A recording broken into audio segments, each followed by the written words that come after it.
নতুন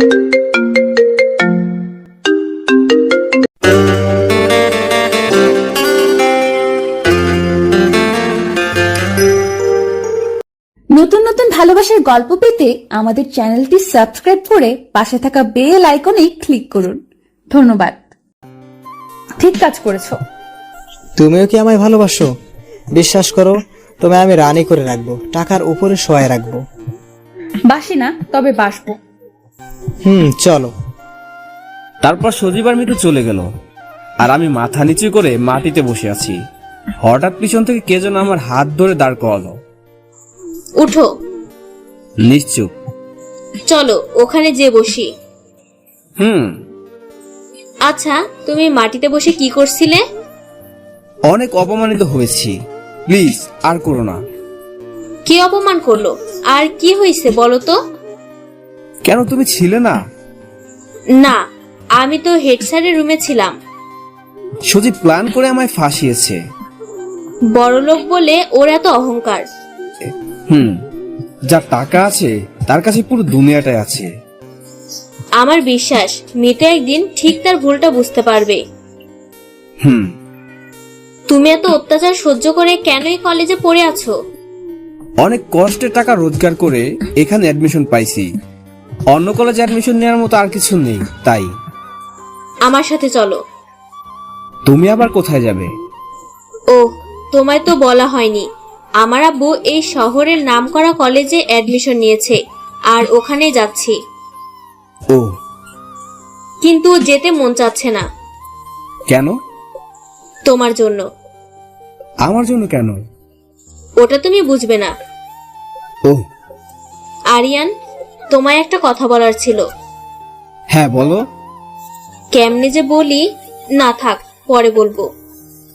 আচ্ছা, এখন আমায় বাসায় যেতে হবে।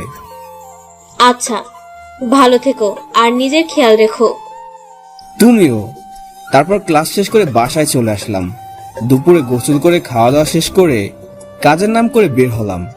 কিছু একটা কাজ তো করতেই হবে, যে করেই হোক। অনেক খোঁজার পর একটা ছোটখাটো কাজ পেলাম। এভাবেই দিন কাটতে লাগলো।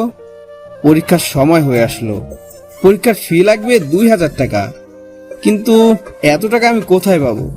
আম্মুকে এসে বললাম। এত টাকা কই পাবি? সেটাই তো ভাবছি, কোথা থেকে আনবো এত টাকা।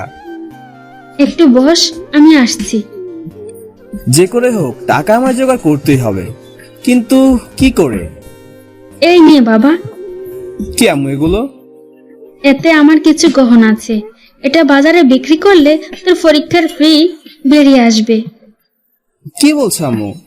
এটা আমি করতে পারবো না। কেন পারবি না? এটাকে আমি কিছুতে বিক্রি করতে পারবো না। আরে পাগল, তোর আব্বু তো এখন নেই, আর তাছাড়া তুই যখন আর্মি হবি অনেক টাকা জমাবি, তখন আবার আমায় কিনে দিস। কিন্তু আম্মু। আর কোনো কিন্তু না। আর তখন যদি আমি না থাকি তাহলে তোর বউকে দিবি, তোর বউয়ের জন্যই এটা রাখা।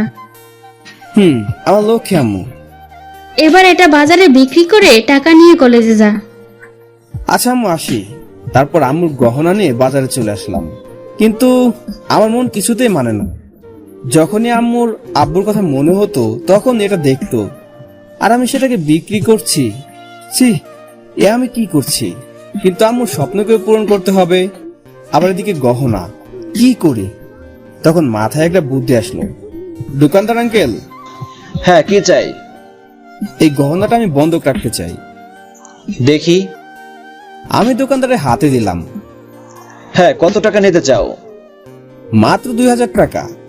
আর এটা আপনার কাছে আমানত রাখলাম, আমি টাকা শোধ করে নিয়ে যাব। আচ্ছা, ঠিক আছে। তারপর টাকা নিয়ে সেখান থেকে কলেজে চলে আসলাম। কলেজে এসে দেখি সবাই এক জায়গায় বসে আছে। আমি সেদিকে চোখ না দিয়ে সামনে হাঁটতে লাগলাম। হঠাৎ পিছন থেকে মিঠু ডাকলো। এই ছোট লোকের বাচ্চা। জি বলেন। কি রে, পরীক্ষার ফি দিতে আসছিস? হ্যাঁ। এত টাকা তুই কই পেলি? নিশ্চয়ই কোথাও থেকে চুরি করছিস। মুখ সামলে কথা বলবেন। কি, তুই আমাকে ধমক দিস? আমাকে? তোর সাহস কত বড়, একজন ছোট লোক হয়ে আমায় ধমক দিস? আমরা গরিব হতে পারি কিন্তু চোর না। চোরের আবার বড় বড় কথা। দেখেন, আপনারা বড় লোক, আপনারা কেন গরিব ছেলের সাথে লাগেন? তোকে দেখলে আমার গা জ্বলে, মাথায় রক্ত উঠে।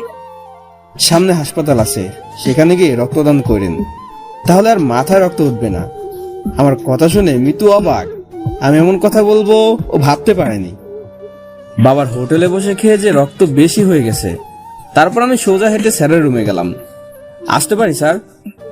হ্যাঁ, এসো। স্যার, আমার পরীক্ষার ফি। নাম বলো। তখন কোথা থেকে মিতু হাজির হয়ে চিল্লাতে লাগলো। বাবা, ওই ছোট লোকের বাচ্চাকে পরীক্ষার সিট দিবা না। কেন মা, কি হয়েছে? ও 1 নাম্বারের বাজে ছেলে। ও পরীক্ষার হলে আমাদের অনেক কিছু করার হুমকি দিছে। না স্যার, আমি ওদের কিছু বলিনি, বিশ্বাস করেন। আই, তোমরা কই? স্যারকে সব বলো। তখন আমার ক্লাসের সব ছাত্রছাত্রীরা এসে বলল, হ্যাঁ স্যার, ওই 1 নম্বর বাজে ছেলে, ক্লাসে সবসময় আমাদের ডিস্টার্ব করে। আরিয়ান, কি শুনছি? স্যার, এরা মিথ্যা বলছে, আমি কিছু করিনি। কি বলতে চাচ্ছ? তোমার ক্লাসমেটরা তোমার বিরুদ্ধে মিথ্যা অভিযোগ দিবে? আমার আর কোনো কথাই বলার নেই। তোমার সিট ক্যান্সেল। প্লিজ স্যার, এমন করবেন না, আমি খুব কষ্ট করে টাকা আনছি। স্যারের কথা শুনে সবাই হাসতে হাসতে বাইরে চলে গেল। প্লিজ স্যার, বোঝার চেষ্টা করেন, আমি আমার মায়ের গহনা বন্দুক রেখে এই টাকা আনছি। প্লিজ স্যার, আমার মায়ের আশাকে ভাঙবেন না প্লিজ। তোমার মায়ের আশা রাখতে সিট দিতে পারি, তবে এক শর্তে। সব শর্ত মানতে রাজি স্যার। তুমি একাই এক রুমে পরীক্ষা দিবে। Okay sir. আমার সাথে এসো। তারপর স্যার আমায় নিয়ে আমার ক্লাসে গেল। সবাই ভাবছে হয়তো আমার পরীক্ষা দিতে না দিয়ে কলেজ থেকে বের করে দিবে, তাই সবাই খুব খুশি। আমি আরিয়ানকে সিট দিয়েছি, তবে দুটো শর্তে। তারপর মিতু দাঁড়িয়ে গেল। বাবা, এ কি বলছো? হ্যাঁ মা, ঠিকই বলছি। প্রথম শর্ত হলো সে একাই একটা রুমে পরীক্ষা দিবে, আর দ্বিতীয় হলো সে যদি আমার মেয়ে মিতুর চেয়ে বেশি নম্বর না উঠাতে পারে তাহলে তাকে কলেজ থেকে বের করে দেওয়া হবে, আর যদি পারে তাহলে প্রথম পুরস্কার আরিয়ানের হাতে দেওয়া হবে। আরিয়ান, তুমি কি রাজি? স্যার, আমি ফার্স্ট হতে চাই না, আমি শুধু পরীক্ষা দিতে চাই। না, তোমায় ফার্স্ট হতে হবে, নয়তো তোমার খাতা বাদ দেওয়া হবে। আমি রাজি স্যার। তারপর ক্লাস শেষ করে বাসায় আসতে লাগলাম। তখন মিতু পথ আটকালো। এই ছোট লোকের বাচ্চা, তোর তো সাহসের প্রশংসা করতে হচ্ছে। তুই তো আমার বিরুদ্ধে চ্যালেঞ্জ নিয়েছিস। এটা আমার মায়ের আশা, এটা আমার ছোটবেলার স্বপ্ন, এটা আমার লাইফ, এসবের সাথে যুক্ত, তাই চ্যালেঞ্জ আমি নিয়েছি। আরে, আমি তো না পড়েই ফার্স্ট হয়ে যাব। যার কাজ যেমন সে ফল তেমন পাবে। আমিও দেখবো তুই কেমনে ফার্স্ট হোস। আমি তো ইনশাল্লাহ ফার্স্ট হব, কারণ আমার মায়ের দোয়া আছে আমার সাথে। দেখাই যাক। তারপর বাসায় চলে আসলাম। আম্মু, বল। আম্মু আজ কলেজে। আমি জানি তুই পারবি। ওই অহংকারী মেয়ের অহংকার মাটির সাথে মিশিয়ে দিবি। হ্যাঁ আম্মু, দোয়া করো। আমার দোয়া তোর সাথে সব সময় থাকবে। চলো খেতে দাও তো। যা, হাত মুখ ধুয়ে গোসল করে আয়। ওকে। তারপর গোসল করে খেতে বসলাম। খাওয়া দাওয়া করে কাজে চলে গেলাম। কাজ শেষে সোজা বাসায় এলাম, কারণ সামনে পরীক্ষা, মন দিয়ে পড়তে হবে। বাসায় এসে হাত মুখ ধুয়ে পড়তে বসলাম। এভাবে দেখতে দেখতে বেশ কয়েকদিন কেটে গেল। পরীক্ষার সময় কাছে আসলো। কাল থেকে পরীক্ষা, আর আজ আমি পড়তেছি। বাবা আরিয়ান, বলো আম্মু। একটু খেয়ে যা। পরে খাচ্ছি। আমার ঘুম পাচ্ছে, খেয়ে নে তো। তুমি এখানে রেখে দাও, আমি পরে খেয়ে নিব। খেয়ে নিবি কিন্তু। ঠিক আছে। তারপর আবার মন দিয়ে পড়তে লাগলাম। পড়ার চিন্তায় খাবার কথা ভুলে গেছি। পড়তে পড়তে রাত 2টা বেজে গেল। তখনই হঠাৎ করে বিদ্যুৎ চলে গেল। মোবাইলেও বেশি চার্জ নাই, সেজন্য মোমবাতি খুঁজতে লাগলাম, কিন্তু একটাও পেলাম না। কালকে আমার পরীক্ষা, এখনো অনেক কিছু পড়তে বাকি আছে। এ সময় বাইরে গেলে হয়তো দোকান খোলা থাকবে। হ্যাঁ, রহিম চাচার দোকান সারা রাত খোলা থাকে। মোবাইলের আলো জ্বালিয়ে বেরিয়ে পড়লাম। রাস্তায় হাঁটতেছি আর মনে মনে পড়াগুলো রিভাইজ করতেছি। এমন সময় পিছন থেকে আমার মাথায় সজোরে কে যেন আঘাত করলো। আঘাতটা বেশ জোরে ছিল, সেজন্য আমার মাথাটা চক্কর দিয়ে উঠলো। আমি মাথা ধরে বসে পড়লাম, আর চোখটাও কেমন যেন ঘোলা ঘোলা দেখাচ্ছে। আবার পেছন থেকে বাড়ি মারলো। এবার আমি মাটিতে পড়ে গেলাম। আমি আবার কষ্ট করে দাঁড়ালাম আর বললাম, কে আপনারা, আর এভাবে আমায় মারছেন কেন? কেউ কোনো কথা বলল না। আবার মাথায় বাড়ি। তারপর আচ্ছা মতো ওরা আমায় কেলিয়ে চলে গেল। আমি অজ্ঞান হয়ে পড়ে রইলাম। গান ফেরার পর দেখি আমি হাসপাতালে। এ কি, আমার এখন অনেকগুলো পড়তে বাকি আছে, পড়তে হবে। আমি উঠতে চাইলাম কিন্তু মাথাটা ঝিমঝিম করছে। আরে কি করছিস? দোস্ত তুই এখানে, আর আমার এখানে কে আনলো? আমি অফিস থেকে বাসায় যাচ্ছিলাম, তখন দেখি রাস্তার পাশে কে যেন পড়ে আছে। আমি ভালো করে দেখলাম তো, দেখলাম তুই। ও, তার মানে তুই আনছিস? কিন্তু তোকে মারলোটা কে? জানি না, তবে আমি যখন প্রায় অজ্ঞান হওয়া অবস্থা, তখন তারা ফোনে ম্যাডামের সাথে কথা বলছিল। তার মানে মেয়ে, তোর মেয়ে শত্রু? আরে ওটা অন্য কোনো কেস না, এটা কলেজের কেস। মানে হলো আমার মেয়ে শত্রু বলতে একটাই, আর সেটা হলো মিতু। কিন্তু ও তোকে কেন মারতে চাইবে? কালকে আমাদের পরীক্ষা, আর মিতুর সাথে আমার একটা চ্যালেঞ্জ আছে। সব বললাম। তার মানে মিতু চায় না যে তুই পরীক্ষা দিস? আর এই জন্য পরীক্ষার রাতে আক্রমণ করিয়েছে। এই মেয়ে আস্তে আস্তে বেড়েই চলেছে। বড় লোক হলে যা হয়। আজ থেকে তুই আমার সাথে থাকবি। পাগল নাকি? আম্মু একাই বাসাতে থাকতে পারে নাকি? তাহলে কি করতে চাচ্ছিস? কিচ্ছু না, কিন্তু আমার মাথায় প্রচুর ব্যথা করে। মাথায় বেশি আঘাত লেগেছে? রনি, আমার মাথা। আও আরিয়ান, তুই ঠিক আছিস তো? বন্ধু, আমার খুব কষ্ট হচ্ছে রে। Doctor, doctor. সাথে সাথে ডাক্তার এসে আমায় ঘুমের ইনজেকশন দিল। তারপর আমি ঘুমিয়ে গেলাম। সকালে চোখ খুলে দেখি আম্মু, রনি বসে আছে। আম্মু, বাবা কেমন আছিস? আরে আম্মু, আমি একদম ঠিক আছি। কাঁদছো কেন? তোর কিছু হলে আমি কেমনে থাকবো বাবা? আমার কিচ্ছু হবে না। দোস্ত থাক, আমার ডিউটির সময় হয়ে গেছে। আরে আজ তো আমার পরীক্ষা। ডাক্তার তোকে উঠতে বারণ করেছে। পরীক্ষা আমায় দিতেই হবে। কিন্তু তোর শরীর? বললাম তো আমার কিচ্ছু হয়নি। একটু খেয়ে যা। আম্মু সময় নাই, পরে খাবো। রনি, চল।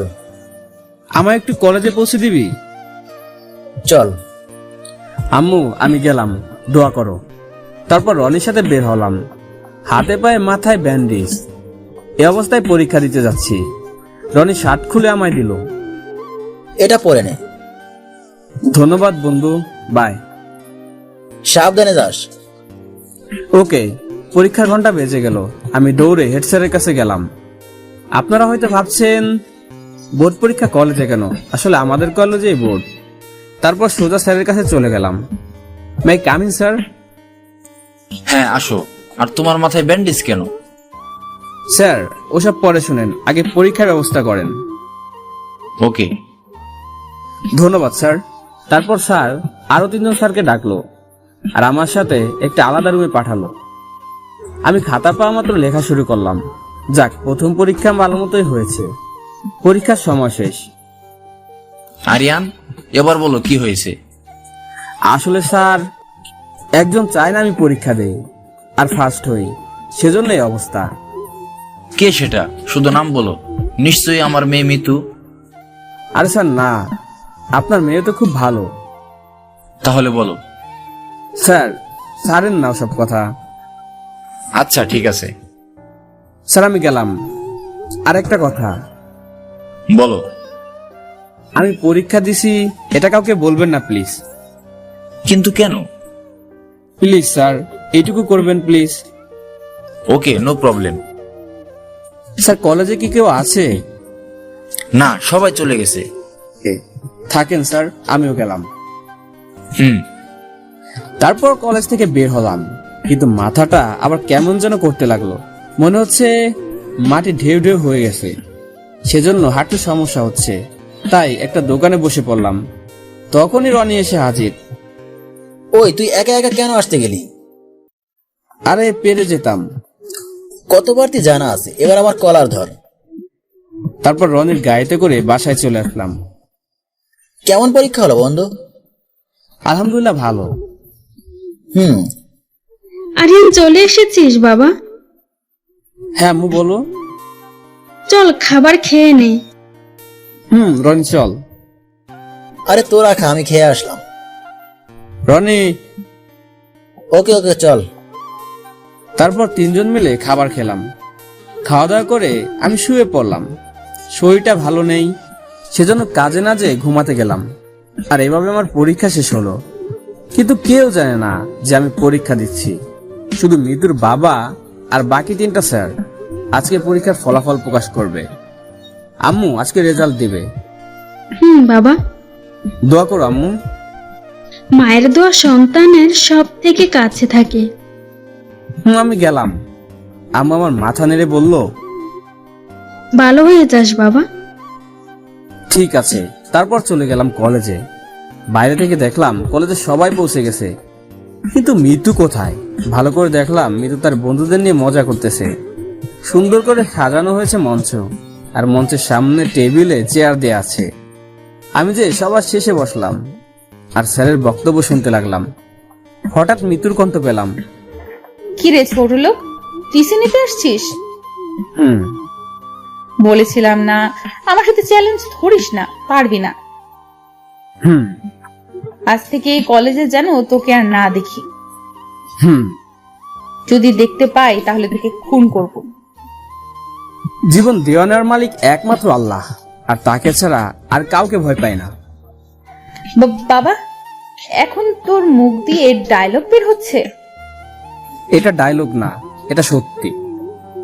তোর কিন্তু কি করবেন? মারবেন? অপমান করবেন? করেন। স্যার বক্তব্য দিচ্ছিল, এমন সময় আমি তো দাঁড়িয়ে বলল, স্যার, এই ছোট লোকটা আমায় খারাপ খারাপ কথা বলতেছে আর গায়েও হাত দিচ্ছে। এই যে মিস, এটা করে আমার না, আপনারও সম্মান নষ্ট হলো। দেখেন আমার হাত ধরে টানে। আরিয়ান বাবা, এদিকে এসো। তারপর স্যার বলল, মিতু, তুমি আরিয়ানকে অপমান করতে চাইছো তাই না? না, ও যা করছে তাই বলছি। ও একটা গুন্ডা, বদমাশ। তাহলে সত্যিটা নিজের চোখে আবার দেখো। এই কে আছো?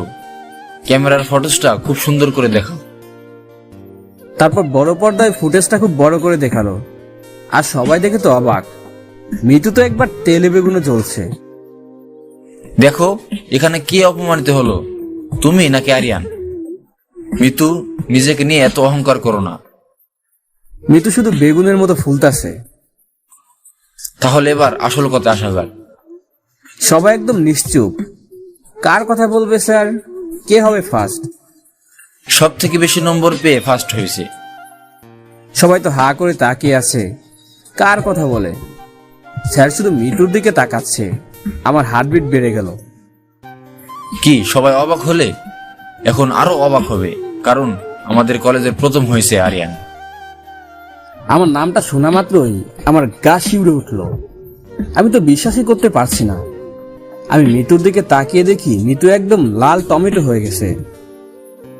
আরিয়ান, তুমি আমাদের কাছে এসো। আমি উঠে যেতে লাগলাম, তখনই মিতু, এই ছোট লোকের বাচ্চা, কেমন করে করলি এটা? নিশ্চয়ই নকল করছিস। মুখ সামলে কথা বলবেন। কি? আমার মুখের উপর কথা বলিস? দাঁড়া। মিতু, কি হচ্ছে কি? বাবু তুমি চুপ করো। এই ছোট লোক, বল কি করে করছিস? মন দিয়ে পড়াশোনা করেছি, নাকি আপনার মতো কাউকে আহত করব নাকি? কি বললি তুই? কি বললি? আমি তোকে আহত করছি? আমি কখনো বলিনি যে আপনি আমায় আহত করেছেন। আমি শুধু বলেছি কাউকে আহত করে। তার মানে এটা পরিষ্কার আপনি আমায় আহত করেছেন। জি। ওই ছোট লোক, কি বলতে চাস তুই? হ্যাঁ, দেখেন, এখানে অনেক লোকজন আছে। আমি প্র্যাকটিক্যাল দেখাতে গেলে আপনারই মান যাবে, আমার না। তুই কিন্তু বাড়াবাড়ি করছিস। কোনো বাড়াবাড়ি করিনি। মিতু, কি হচ্ছে? ওকে আসতে দাও। না, দিব না। ও কি করে করলো এসব? আবার এটা নয় তো যে ছোট লোকের বাচ্চাকে ফার্স্ট করানোর জন্য তুমি টাকা খেয়েছো? মিতু, তো এত বড় সাহস, তুই আমার চর মারিস? হ্যাঁ মারি। আরেকবার কোনো স্যারকে নিয়ে আজে বাজে কথা বলে আমি আবারও কি হাল করি। উনি আপনার বাবা হন, আর মেয়ে হয়ে বাবার সম্পর্কে এমন বাজে কথা বলতে লজ্জা করে না? তোর সাহস কি করে হয় আমাদের ফ্যামিলির মধ্যে নাক গলানোর? ওহ সরি, আপনি তো আবার না থাক। শুধু বসে বসে কি দেখছো? এই ছোট লোককে আচ্ছা মতন শিক্ষা দাও। আপনার এই লোভী সজীব আমার আর কিছু করতে পারবে না। আপনার এই লোভী সজীব আমার আর কিছু করতে পারবে না। মিতু, এবার কিন্তু বেশি হচ্ছে। এই ছোট লোকের বাচ্চা, আজকের অপমানের প্রতিশোধ আমি নিবই। তোকে আমার গোলাম বানিয়ে ছাড়বো। তারপর চোখ রাঙিয়ে চলে গেল। আমি স্যারের কাছে গেলাম। মার মেয়ের কথায় রাগ করো না।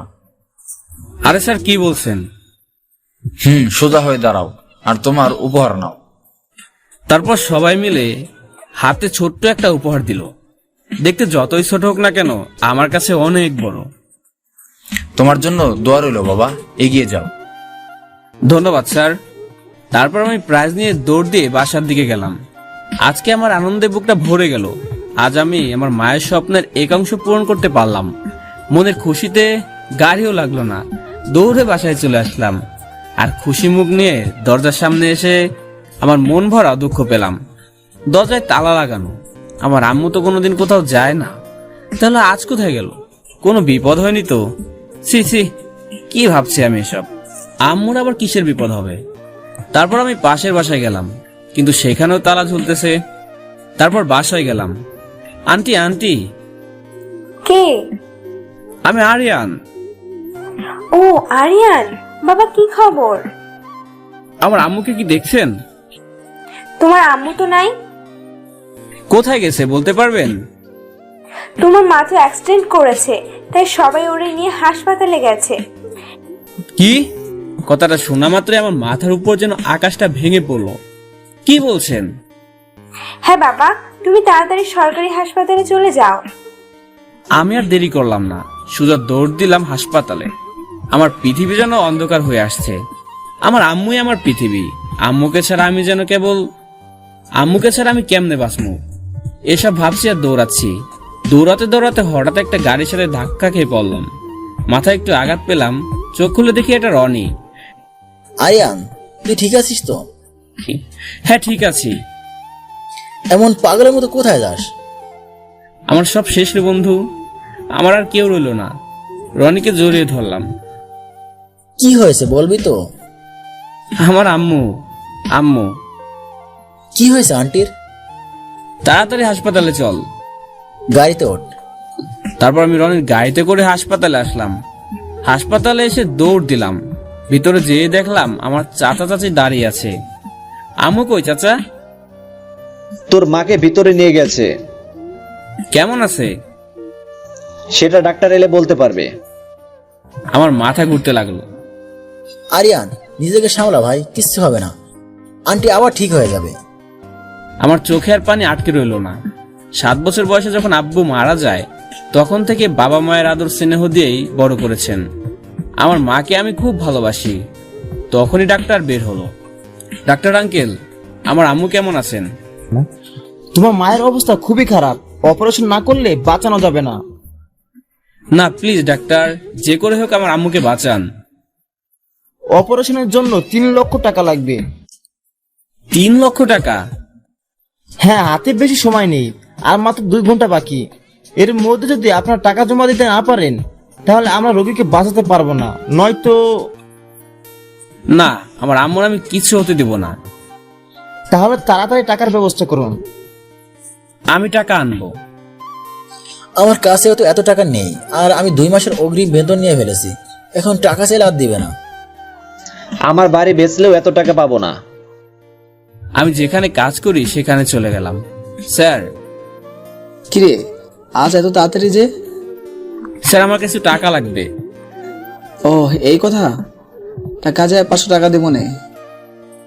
স্যার, এটা দিয়ে আমার হবে না, আমার 3 লক্ষ টাকা লাগবে। পাগল নাকি রে? আমি এত টাকা কই পাবো? তা এত টাকা দিয়ে কি করবি তুই? মদ খাবি নাকি? না স্যার, আমার মা হাসপাতালে, অপারেশন না করলে বাঁচানো যাবে না, আর অপারেশন করতে গেলে 3 লক্ষ টাকা লাগবে। প্লিজ স্যার, আমার মাকে বাঁচান। কি আমি এত টাকা কই পামু? তুই জানিস তো এই দোকানের উপর দিয়ে আমার সব চলে। প্লিজ স্যার, আমি আপনার শোধ করে দিব। বোঝার চেষ্টা কর। কি আর করার, খালি হাতে ফিরে গেলাম। এভাবে আরো কয়েক জায়গায় গেলাম, কিন্তু কাজ হলো না। তবুও হাল ছাড়লাম না। 1 ঘন্টা পার হলো, একটা টাকাও জোগাড় করতে পারলাম না। ওইদিকে রনি ও তার বন্ধু স্যারদের কাছে ফোন করলো, কিন্তু কোনো কিছুতেই কাজ হলো না। আমি মন খারাপ করে ফিরে যাচ্ছি, এমন সময় মিতু ডাকলো। আয় ছোট লোক, শোন। হ্যাঁ বলুন। তুই একটু সুযোগ পেয়ে আমায় ওভাবে অপমান করলি। প্লিজ এসব এখন বাদ দেন, মন আমার ভালো নেই। কেন রে ছোট লোক? আমার আম্মু হাসপাতালে। ও, আপনারা তো অনেক বড় লোক, অনেক টাকা আছে, শুধু 2 লক্ষ টাকা দিয়ে আমার আম্মুকে বাঁচান প্লিজ। ও, তুই ভাবলি কি করে যে আমি তোকে টাকা দিব? প্লিজ আপনার পা ধরছি, আপনি যেটা বলবেন আমি সেটাই করব। সত্যি তো? হুম। আমি তোকে 2 লক্ষ টাকা দিব, তার বদলে তুই আমার গোলাম হয়ে থাকবি 1 বছর। পারবো না। তখন রনি ফোন আসলো। বল। তুই কোথায়? টাকার ব্যবস্থা করতেছি। কিছু পেলি? না রে। দোস্ত জলদি কর, মাত্র 30 মিনিট বাকি। বলিস কি? হ্যাঁ ভাই, আর 20 মিনিট পার হলে আর ডাক্তার অপারেশন করবে না। তুই দ্বারা আমি দেখছি। ফোন কাটলাম, দেখি মিতু চলে যাচ্ছে। এই যে শুনেন। বল। আমি রাজি, তবে প্লিজ 10 মিনিটের মধ্যে টাকা পৌঁছে দেন। পৌঁছে যাবে। কোন হাসপাতালে আছে? সরকারি। ওকে, আমি বিকাশে দিয়ে দিচ্ছি। একটু তাড়াতাড়ি। হয়ে গেছে। একটু পর রনি ফোন করলো। বন্ধু, টাকা নাকি জমা হয়েছে, তুই করলি? হ্যাঁ, আম্মুর খেয়াল রাখিস। তুই কোথায়? আমি 1 বছরের জন্য বিক্রি হয়ে গেছি। মানে? পরে বলবো। ওকে। তারপর ফোন কেটে দিয়ে মিতুর হাতে ধরে বললাম, ধন্যবাদ মিতু। ছোট লোক, তোর সাহস কত আমার শরীরে হাত দিস? সরি মিতু। আমার নাম ধরে ডাকিস, আমার ম্যাডাম বলবি। ঠিক আছে ম্যাডাম। এবার চল আমার সাথে। কোথায়? ম্যাডামকে জিজ্ঞেস করার সাহস কি করে হয়? Sorry madam. চল গাড়ি ড্রাইভ করে আমায় শপিং মলে নিয়ে চল। Okay madam. তারপর গাড়ি চালিয়ে মিতুকে শপিং মলে নিয়ে আসলাম। মিতু নেমে যেতে লাগলো, আর আমি বসেই রইলাম। কি রে ছোট লোক, দামি গাড়িতে চড়ে কি নামতে মন চায় না? Okay madam. তারপর আমি মিতুর পেছন পেছনে ভিতরে গেলাম। বিশাল মল। মিতু একটা শার্টের দোকানে নিয়ে গেল, আর একটা শার্ট নিল। হাই, এদিকে আয়। জি বলেন ম্যাডাম। কাল থেকে এটা পরে তুই আসবি। আমি শার্টটা বের করে দেখি ড্রাইভার ড্রেস। তারপর সেখান থেকে মিতুকে নিয়ে তার বাসায় গেলাম। ম্যাডাম, আপনার বাসা আমি চিনি না। সোজা চল। ওকে। তারপর চলে এলাম। বাড়িটা বেশ বড়, অনেক সুন্দর। আমি গাড়ি থেকে নেমে মিতুকে নামিয়ে দিলাম। এখানে দাঁড়িয়ে থাকবি, কোথাও যাবি না। Okay madam. তারপর মিতু ভিতরে চলে গেল, আর আমি বাইরে দাঁড়িয়ে রইলাম। হঠাৎ আম্মুর কথা মনে হলো, তাই আমি রনির কাছে ফোন দিলাম। দোস্ত তুই কোথায়? তোকে বললাম না আমি 1 বছরের জন্য বিক্রি হয়ে গেছি। আন্টির জ্ঞান ফিরেছে। কেমন আছে আম্মু? ভালো, কিন্তু তোকে দেখতে চাচ্ছে। আমি যাব, কিন্তু দেরি হবে। তাড়াতাড়ি চলে আসিস। ওকে। তখনই মিতু এসে, এখানে কি তোকে ফোনে আলাপ করার জন্য ডাকা হয়েছে? Sorry madam. ছোট লোকের বাচ্চা, চল। কোথায় যাবেন ম্যাডাম? যেখানে আমার মন চায়। আজব ক্যারেক্টার। আমি তো নিয়ে যাব, তাহলে আমায় তো বলতে হবে। কি মায়াগো পাল্লায় পড়ছি যে সারাদিন মিতুকে নিয়ে ঘুরে বাসায় ফিরলাম। আম্মু তো হাসপাতালে আছে, সেজন্য হাসপাতালে গেলাম। আম্মু কেমন আছো? আলহামদুলিল্লাহ ভালো বাবা, তুই কেমন আছিস? আমিও আলহামদুলিল্লাহ ভালো। কোথায় গেছিলি? কাজে গিয়েছিলাম। আমার থেকে তোর কাজ বেশি ইম্পর্টেন্ট? আরে আম্মু কি বলছো এসব? তুই আমার ছেলে হয়েও আমি অসুস্থ হওয়ার একটু সময় আমার কাছে বললি না। আর রনি আমার ছেলে না হয়েও সব সময় আমার পাশে আছে। আর আম্মু আসলে হয়েছে, থাম, যা তুই কাজ কর গিয়ে। আন্টি, ও আজ না গেলে আপনার অপারেশন হতো না। আরিয়ান, একটু বাইরে আয় তো। বাইরে আসলাম, বলো। সত্যি করে বল, এত টাকা কই পেলি? কি হলো বল, কোনো অন্যায় করছিস নাকি? রনি, তোর কি আমার উপর একটু বিশ্বাস নেই? আছে রে, অনেক আছে। তাহলে এমন কথা কেন বলছিস? তো বল। আচ্ছা ঠিক আছে, সব বললাম। কি বলছিস? হ্যাঁ, এছাড়া আমার আর কোনো পথ ছিল না। রনি আমার জড়িয়ে ধরলো। সরি দোস্ত, আমি তোকে কি ভেবেছিলাম। এটা জেনে রাখিস, তোর বন্ধু কোনোদিনও অন্যায় করেনি, আর কোনোদিনও করবেও না। তোর জন্য সুখবর আছে। কি সেটা? আর্মির সার্কুলার ছাড়ছে। সত্যি? সত্যি। কদিন ছাড়লো? কালকে ছাড়ছে। আমি তখনই ফোন বেজে উঠলো। হ্যালো। আয় ছোট লোকের বাচ্চা। Okay madam. কি বললো তোর ম্যাডাম? কালকে অফিসে যেতে হবে। ও, আমার ফর্ম পূরণ করা হলো না। তুই থাকবি না তো কি হয়েছে, আমি তো আছি। ধন্যবাদ রে। অনেক রাত হলো, শুয়ে পড়, আমাকে একটু অফিসে যেতে হবে। ওকে। তারপর আমি আম্মুর বেডের নিচে মাথা দিয়ে ঘুমিয়ে গেলাম। সকালে নার্সের ডাকে ঘুম ছুটলো। উঠে ফ্রেশ হয়ে বাজার থেকে কিছু এনে আম্মুকে খাওয়ালাম। আম্মু, তুমি থাকো, আমায় কাজে যেতে হবে। কি কাজ বাবা? ড্রাইভার। দেখে শুনে গাড়ি চালাবি। ঠিক আছে আম্মু। তারপর আমি মিতুর দেওয়া ড্রেস পরে চলে গেলাম। আয় ছোট লোকের বাচ্চা, এত দেরি হয় কেন? সরি ম্যাডাম, আর হবে না। চল। আমি মিতুর পিছনে পিছনে যেতে লাগলাম। মিতুর বাসার সামনের দরজায় গিয়ে, তোকে ভেতরে কে আসতে বলেছে? Sorry madam. ড্রাইভারের মতো থাকবি। Okay madam. তারপর মিতু ভিতরে গিয়ে তৈরি হয়ে আসলো। সোজা অফিসে চল। তারপর অফিসে চলে গেলাম। মিতু ভিতরে গেল। আমি গাড়ি পার্কিং করে গাড়ির উপর বসে থেকে গল্প লিখতেছি। তখন দেখলাম সজীব আসলো।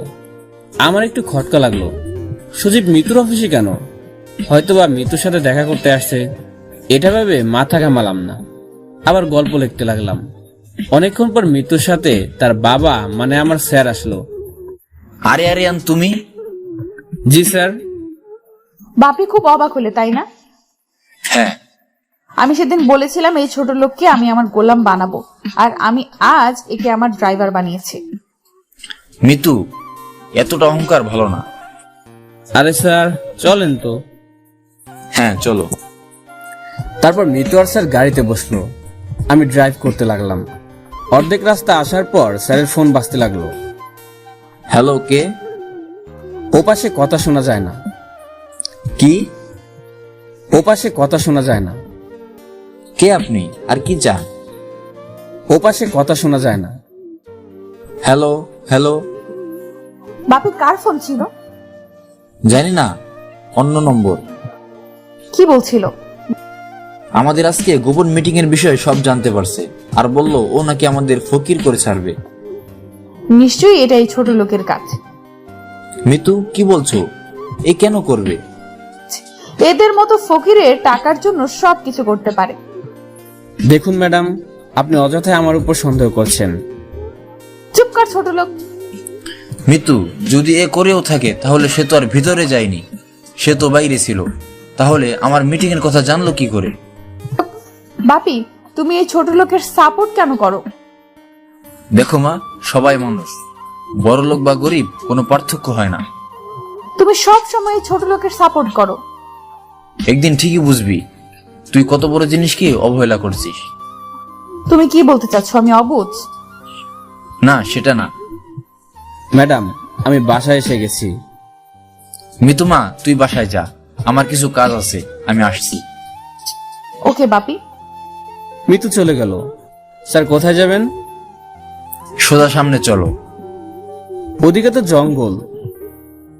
হ্যাঁ চলো বলছি। ওকে। তারপর আমি স্যারকে নিয়ে গন্তব্যে পৌঁছালাম। শোনো, অনেকদিন আগে থেকে আমাদের কোম্পানির উপর কারো নজর পড়ছে। ও, আমাদের কোম্পানি নাম্বার 1-এ আছে, তাই সকলের নজর। কিন্তু কোম্পানির জন্য আমার চিন্তা নেই। চিন্তা হলো আমার মা মরা মেয়েকে নিয়ে। কেন? কারণ তারা দুটার উপরেই নজর। হঠাৎ পাতা নাড়ার আওয়াজ পেলাম। আমি ভালো করে খেয়াল করলাম, হ্যাঁ, আবার আওয়াজ পেলাম। আরিয়ান, কি হলো? চুপ করেন স্যার, গাড়িতে গিয়ে বসেন। কিন্তু কেন? স্যার, এখানে বিপদ, তাড়াতাড়ি গাড়িতে উঠে বসেন। ওকে। তখনই চারপাশ থেকে অনেক লোক বের হলো, সবার মুখে মুখোশ আর হাতে হাতিয়ার। আমি লড়াই করতে গেলে স্যারের ক্ষতি হতে পারে, সেজন্য গাড়িতে বসেই দিলাম টান। আমার পিছনে পেছনে ওরাও 4টা গাড়ি নিয়ে এলো। টানের উপর টান, না, এভাবে এদের পিছু ছাড়ানো যাবে না। আমি পকেট থেকে মোবাইল বের করে রনের কাছে ফোন দিলাম, লাউড স্পিকার দিয়ে সিটে রেখে দিলাম। হ্যাঁ দোস্ত, বল। কই আসিস? 4 মাথার মোড়ে। তুই জঙ্গলের রাস্তা ধরে চলে আয়। কিন্তু কেন? আমি বিপদে পড়ছি, তাড়াতাড়ি আয়। ওকে। ফোন কেটে দিলাম। কে এটা? আমার বন্ধু।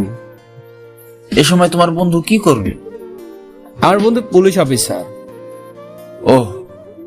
আসতেই পিছনের গুন্ডারা এগিয়ে আসতে লাগলো, আর সামনে আমার পেয়ারা বন্ধু হাজির। আমি গাড়ি ব্রেক করলাম। কি হয়েছে? ওরা আমাদের আক্রমণ করছে। পুলিশকে দেখে ওরা গাড়ির পিছনে ঘুরে নিল আর চলেও গেল। ধন্যবাদ বন্ধু। ওরা কারা? আর তোর উপর কেন আক্রমণ করছে? আমার উপর না, স্যারের উপর আক্রমণ করছে। কিন্তু ওরা কারা? স্যারের দুশ্মন। ওহ, আচ্ছা থাক, আমি স্যারকে বাসায় নিয়ে যাই। ওকে, যা। তারপর আমি স্যারকে নিয়ে মৃত্যুর বাসায় চলে আসলাম। আরিয়ান, তুমি আমার সাথে উপরে আসো। না স্যার, ম্যাডাম দেখলে বকবে। আরিয়ান, তুমি আমার সাথে উপরে আসো। Okay sir. আমি ভিতরে চলে গেলাম, তখনই রাক্ষসীটা হাজির। এই ছোট লোকের বাচ্চা, তোর কত বড় সাহস আমার বাসার ভেতরে ঢুকিস? আসলে ম্যাডাম, সামান্য একটা ড্রাইভার হয়ে তুই বাসার ভেতরে চলে এলি? মিতু, ওকে আমি আসতে বলছি। কেন বাপি, এসব ফকির ঘরের ছেলেদের কেন এখানে আসতে বললে? যদি কোনো ভাইরাস পার হয়ে যায় তাহলে? চুপ করো, আমার কাজের জন্য ওকে ডেকেছি। কিন্তু বাপি, যেখানে যাচ্ছ যাও। ওকে ছোট লোক, তোকে পরে দেখে নেব। আরিয়ান, চলে এসো, কাম ফাস্ট। তারপর স্যার আমায় নিয়ে ছাদে গেল। স্যার, আমায় এখানে কেন আনলেন? তুমি আমার দজ্জাল মেয়ের ড্রাইভার কেমনে হলে? আমার আম্মু। হয়ে যখন গেছো তখন কি আর করার। আচ্ছা স্যার, ওরা কারা? আপনার কেন মারতে চায়? ওরা কারা সেটা আমিও জানি না। মানে? হ্যাঁ, আগে শুধু ধমকি দিত, আর এখন ধমকির সাথে সাথে আক্রমণ। তার মানে আজই প্রথম আক্রমণ? কিন্তু একটা কথা বুঝতে পারতেছি না। কি কথা স্যার? অন্য গুন্ডারা আমায় হুমকি দিত, সাথে আমার মেয়েকে নেওয়ার কথাও বলতো, কিন্তু এ তো আলাদা। অন্য গুন্ডা মানে? আপনাদের আরো আক্রমণ হয়েছে? হ্যাঁ, এর আগে একজন মৃত্যুকে মারার হুমকি দিত। আমি যদি 3 লক্ষ টাকা ওকে না দেই তাহলে ও আমার মেয়েকে মেরে দিবে। আমার কাছে মেয়ের থেকে বড় কিছু না, সেজন্য টাকা দিয়ে তাকে বিদায় করছি। তার মানে এখনকার ব্যাকমেলার আপনার মেয়েকে পটিয়ে? আমার সন্দেহ হলো এটা সজীব না তো? কি হলো, কি ভাবছো? কিছু না স্যার, আপনি চুপ করে থাকবেন, কথা বলবেন না। কিন্তু কেন? এখনই বুঝতে পারবেন। আমি সজীবের কাছে ফোন দিলাম। হ্যালো। কিরে ছোট লোকের বাচ্চা, কেমন আছেন আপনি? কি ব্যাপার বলতো? আমি আপনি তো একই, মানে একজনের কাছ থেকেই তো প্রতিশোধ নিতে চাই। এই ছোট লোকের বাচ্চা, কি বলবি সোজা সাপটা বল। আরে বস, আপনি যার সাথে সম্পত্তি হাতানোর জন্য অভিনয় করছেন তার সাথে আমারও শত্রুতা। তো কি বলতে চাস? আমরা দুজন এক হয়ে যদি তাকে শেষ করে দেই? আমার কারোর প্রয়োজন নেই, আমি একাই যথেষ্ট। আরে বস, আপনি একা কি করবেন? আজকেই ওকে উপরে পাঠিয়ে দেব, আর ওর বাবার কাছে অভিনয় করে জামাই হব। হা হা হা। কি বলছেন বস? একদম ঝাক্কাস আইডিয়া। কিন্তু বস, এখানে সে মানে আমাদের শত্রু কোথায়? 4 রাস্তার পাশে দাঁড়িয়ে আছে।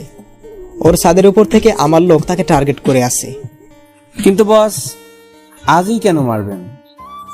কারণ আজ না মারলে আরো 3 মাস অপেক্ষা করতে হবে। কেন বস? কারণ 3 মাসের জন্য আমি দিল্লি যাচ্ছি। ও হুম আচ্ছা, বাই বস। হুম ফোন কাটলাম। আরিয়ান, তুমি কার সাথে কথা বললে আর কাকে মারার প্ল্যান করছো? সব পরে বলবো স্যার, তেমন কিছু না। তবে কি তুমি ছদ্মবেশী গুন্ডা?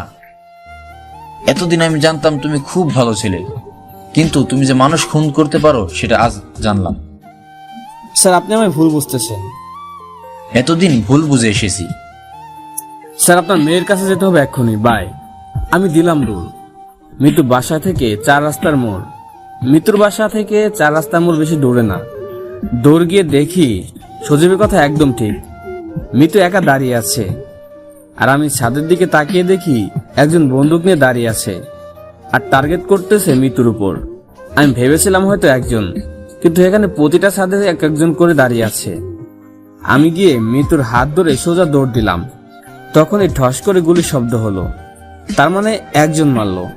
একটু দেরি করলেই মিতু আর শেষ হয়ে যেত। আমি মিতুকে নিয়ে অনেক দূরে এসে পড়লাম।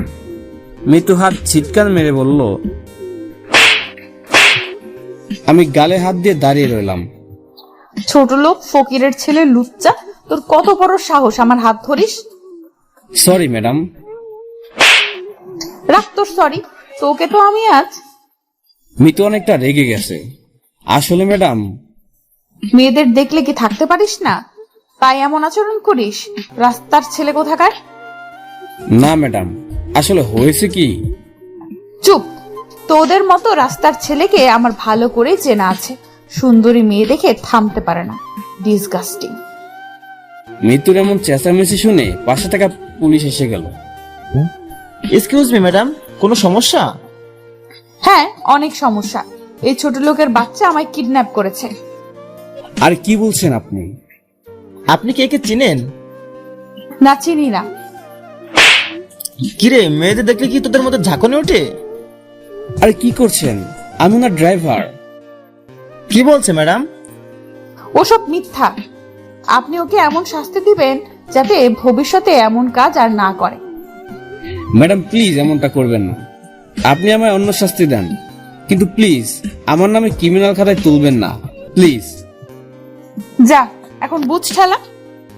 তারপর পুলিশ আমায় নিয়ে চলে গেল আর আমার নামে নারী ধর্ষণ মামলা দিল।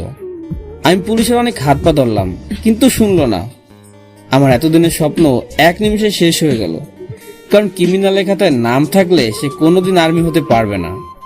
বুকটা কষ্টে ফেটে যাচ্ছে। জেলের ভিতরে থাকা একজন লোক এসে বলল, কি ভাই, আপনি এসেই দেখছি কান্না করতেছেন, কি হয়েছে আপনার? কিছু না। কিছু হয়নি তো এখানে কেন? আমি একজন ধর্ষক। কি? আপনার দেখে তো মনে হচ্ছে না। কি হয়েছে বলেন তো? প্রেমিকার সাথে ডেটিং এ যে ধরা পড়েছেন? না, একজনের উপকার করছি। মানে? সব বললাম। ভাইরে, আজকের দুনিয়ায় ভালো মানুষের কোনো দাম নাই। আমার এতদিনের স্বপ্ন ভেঙে গেল। আম্মুর ইচ্ছে পূরণ করতে পারলাম না। হুঁ ভাই, দুঃখ কইরো না। দারোয়ান স্যার, একটু ফোন করা যাবে? পাশে থাকা দারোয়ানকে বললাম। এই নাও ফোন। ধন্যবাদ স্যার। ফোন দিয়ে আমি রনির কাছে ফোন দিলাম। হ্যালো, কে বলছেন? রনি, আমি আরিয়ান। হ্যাঁ, তুই কোথায়? বন্ধু, আমার স্বপ্ন শেষ, আমার এতদিনের পরিশ্রম শেষ। কি বলছিস? কি হয়েছে তোর? আর কান্না করছিস কেন? দোস্ত, নারী ধর্ষণের মামলায় আমি আসামি। কি? হ্যাঁ বন্ধু, আম্মুকে বলিস। আম্মুর ইচ্ছে আমি পূরণ করতে পারলাম না। তুই এটা কি বলিস? আমার বিশ্বাসই হয় না। কি হয়েছে বলতো? আচ্ছা, তুই কোন থানায় আছিস বল? থানার নাম বললাম, আর একটু পরে রনি এসে গেল। Officer, officer. স্যার, আপনি? হ্যাঁ, তুমি কাকে অ্যারেস্ট করছো জানো? স্যার ও একজন ধর্ষক। প্রমাণ কি? স্যার প্রমাণ তো নেই। প্রমাণ ছাড়া একজনের নামে এত বড় কেস কি করে দাও? একটা মেয়ে বলছিল ওকে নাকি এ কিডন্যাপ করেছিল আর ধর্ষণ করার চেষ্টাও করেছে। হাবিলদার, ইয়েস স্যার। তোমাদের স্যারের নামে কমপ্লেন লেখো, ও একজনকে খুন করেছে। কি বলছেন স্যার? আমি কখন খুন করলাম? কেন, আমি তো বলছি। আর এই জন্য আপনাকেও জেল খাটতে হবে। কেন? বিনা সাক্ষী প্রমাণে একজন মেয়ের কথায় তুমি আরিয়ানকে যেমন করে অ্যারেস্ট করছো, ঠিক তেমনি বিনা সাক্ষী প্রমাণে আমার কথা এখন তোমাকেও অ্যারেস্ট করা হবে। Sorry sir. আপনি একজন পুলিশ হয়েও এই ভুলটা করতে পারলেন। আপনি জানেন না সাক্ষী প্রমাণ ছাড়া কাউকে কোনো কেস দিতে নেই। সরি স্যার, ভুল হয়ে গেছে। এই কে আছিস? ওকে ছেড়ে দে। আপনার এই ভুলের জন্য ওর জীবনটা নষ্ট হয়ে গেল। জানেন উনি কে? না স্যার। উনি হলেন হবু আর্মি। আচ্ছা, আপনাদের এখান থেকে কি ক্রিমিনালের লিস্ট আর্মিতে জমা দেওয়া হয়ে গেছে? জি স্যার, একটু আগেই দিলাম। তাতে কি আরিয়ানের নাম আছে? হ্যাঁ আছে। সরি দোস্ত, আমি আর কিছু করতে পারলাম না। তোর নাম এখন হেড অফিস পর্যন্ত পৌঁছে গেছে। আমার বুকটা ফেটে যাচ্ছে। চল বাসায় চল। তারপর রনির গাড়িতে করে বাসার দিকে রওনা হলাম। জানিস আজ আমি কতটা কষ্ট পাবে? আমার খুব ইচ্ছে ছিল আমি খুব বড় আর্মি হব। যা হওয়া তা তো হয়ে গেছে। তুই আর্মি হতে পারিসনি তো কি হয়েছে, পুলিশ হবি। তোকে কালকে থেকে জয়েন করিয়ে দিব। না রে, আর্মি যখন হতে পারলাম না তখন আর পুলিশ হয়ে লাভ কি? আরে না, সমস্যা কি? না, তখনই সামনে দেখলাম রিয়া। আরে রিয়া, এই রনি থাম। আরে আরিয়ান, তুমি? ওই রিয়া, কই যাচ্ছ? এই তো বাসায়। উঠে বসো। রনি চল। এটা কে গো? এটা আমার জানের জান বন্ধু রনি, এখনো সিঙ্গেল। তাই? তা কেমন আছো? এই আলহামদুলিল্লাহ ভালো। তুমি কেমন আছো? আমিও আলহামদুলিল্লাহ ভালো। আজকাল তো কোনো খবরই নাও না। একটু বিজি। আরিয়ান, তোমার কি হয়েছে বলো তো? তোমার মন খারাপ কেন? ওর স্বপ্ন শেষ হয়ে গেছে। মানে? একজনের উপকার করেছিলাম আর তার বদলে এটা পেলাম। কি হয়েছে খুলে বলবা? শোনো, আমার আম্মুর অ্যাক্সিডেন্ট হয় আর তার জন্য 3 লক্ষ টাকার প্রয়োজন হয়। আর তারপর? কি বলছো তুমি এসব? হ্যাঁ, কারো ভালো করলে যে এমন হয় এটা আজ বুঝলাম। তো তুমি ওই ডাইনিকে বাঁচালে কেন? বাঁচানোর কোনো ইচ্ছা আমার ছিল না, কিন্তু ওর বাবার জন্য। আর বলতে হবে না, বুঝে গেছি। আমার কি হবে এখন? আমার বেঁচে থাকার আশাটাই মরে গেছে। চিন্তা করো না, সব ঠিক হয়ে যাবে। কিচ্ছু ঠিক হবে না। আল্লাহর উপর ভরসা রাখো। তারপর রিয়াকে বাসায় রেখে আমরা আমাদের বাসায় চলে গেলাম। বাসায় যেয়ে গোসল করে খাওয়া দাওয়া শেষ করে আম্মুর জন্য খাবার নিয়ে চলে আসলাম হাসপাতালে। আম্মু। বাবা আরিয়ান, তুই আইছিস? হ্যাঁ আম্মু। কেমন আছিস বাবা? আলহামদুলিল্লাহ ভালো আছি আম্মু, তুমি কেমন আছো? এই তো ভালো। তুই কি করছিস? তোকে তো আর দেখছি না। আমি ড্রাইভারের চাকরি পেয়েছি। ও, পড়ালেখা কেমন হচ্ছে বাবা? ভালো। আরিয়ান ডাক্তার ডেকে পাঠিয়েছে। আম্মু তুমি থাকো, আমি ডাক্তারের কাছে গেলাম। আচ্ছা যা। তারপর আমি আর রনি ডাক্তার আঙ্কেলের কেবিনে আসলাম। এসো আরিয়ান, এসো ইন্সপেক্টর। কি হয়েছে আঙ্কেল? বসো বলছি। বলেন। আসলে তোমার মায়ের হার্ট কমজোর হয়ে গেছে, সেজন্য তাকে খুব সাবধানে রাখবে। কোনো প্রকার আতঙ্ক তাকে লাগতে দেবে না বা বেশি উত্তেজিত করা যাবে না, এতে রোগীর প্রাণ হারানোর সম্ভাবনা আছে। কি বলছেন আঙ্কেল? হ্যাঁ বাবা, স্বামীর শোকে সে নীরবে কান্নাকাটি করত, আর স্বামীর কথা সে বলতে না পারাই তাকে আরো কষ্ট দিচ্ছে। আমার মার বাবার মধ্যে খুব ভালো সম্পর্ক ছিল। সবসময় তাকে হাসি খুশি রাখবে, কোনো সময় একা রাখবে না। ঠিক আছে আঙ্কেল। তোমার মাকে নিয়ে যেতে পারো। ধন্যবাদ আঙ্কেল। Most welcome. তারপর আম্মুকে বাসায় নিয়ে চলে আসলাম। আমাদের নামে দিয়ে রনি চলে গেল। এখন রান্না করতে হবে। আম্মু যেহেতু অসুস্থ তাই আমি রান্না করতেছি। বাবা, তুই কোথায় যাস? আমায় দে, আমি রান্না করি। আরে আম্মু, তুমি তো অসুস্থ। আরে কে বললো আমি অসুস্থ? আমি এখন পুরাই সুস্থ। প্রতিদিন তো তুমি রান্না করে খাও, আজ নয় আমি করলাম। আমার পাগল ছেলে। এবার লক্ষ্মী মায়ের মতো বসে থাকো। ঠিক আছে, আমার বৌমা খুব ভাগ্যবান হবে এমন ভর পেয়ে। আম্মু, এখন সব বৌমা ফৌমা বলো না তো, আমি এখন এসব করব না। আরে বাবা, একদিন না একদিন তো করবি। যখন করব তখন বইলো। আচ্ছা, আর বলবো না। তারপর রান্না শেষ করে আম্মুকে খাওয়ালাম। খাওয়া দাওয়া শেষ করে ঘুমাতে গেলাম, তখন মিতু ফোন দিল। Hello madam. কিরে, শুনলাম তুই নাকি জেল থেকে বেরিয়ে গেছিস? ভালো, খুব ভালো। কাল সকালে তাড়াতাড়ি আসবি, আমি নতুন কলেজে যাব। আচ্ছা ম্যাডাম। তারপর ঘুমিয়ে গেলাম। সকালে উঠলাম, আম্মুর জন্য ভাত রান্না করলাম। এরপর আম্মুকে ডেকে তুলে ঔষধ খাইয়ে ভাত খেতে দিলাম। আম্মু, তুমি এখন থাকো, রিমি, মিমি, রাজু, সিয়াম এরা আসবেনি, এদের সাথে খেলা করো। আমি কি ছোট শিশু যে খেলা করব? করবে, কখনো একা থাকবে না, ওকে? ঠিক আছে বাবা, ঠিক আছে। আমি গেলাম, দেরি হচ্ছে। আচ্ছা যা। তারপর তাড়াহুড়ো করে বেরিয়ে পড়লাম।